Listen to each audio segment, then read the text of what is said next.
Oil pastels are exciting to use when you know what you're going to do. I want you to try several different ways to use the oil pastels.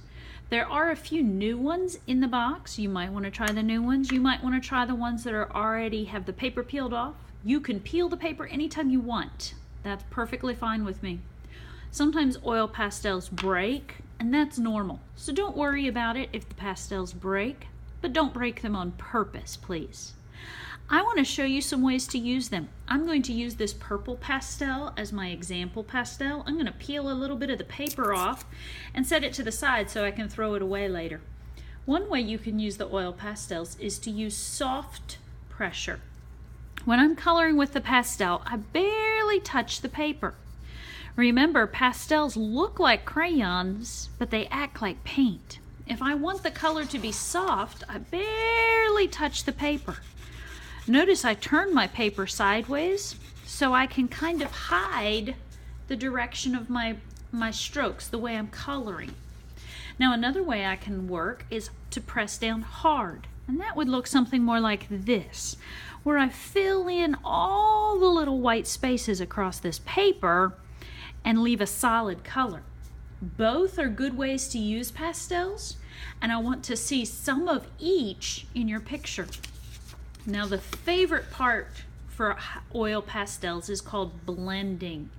And this is where you can take this purple pastel or any color pastel, and I use a not quite soft, can you tell the difference? I'll turn it a little sideways. See my soft one? It's a little bit harder than soft, but it's not the hard.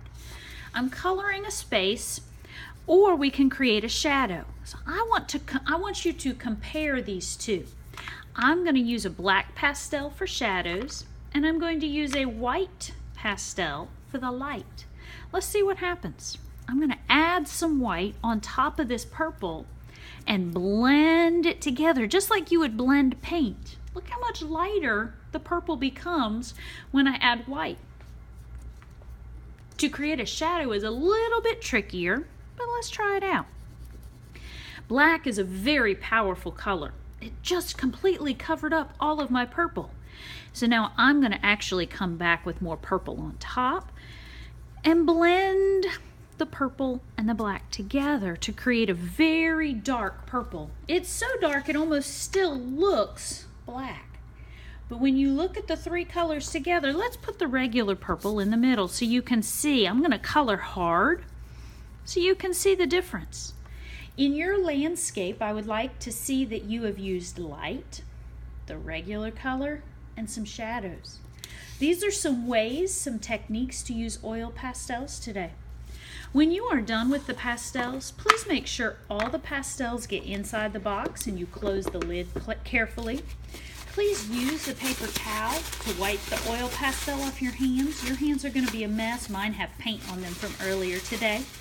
And please use the paper towel to help clean and erase oil pastels that might be on your table so that you can leave a good spot for the next friends. Do a good job today working with your pastels.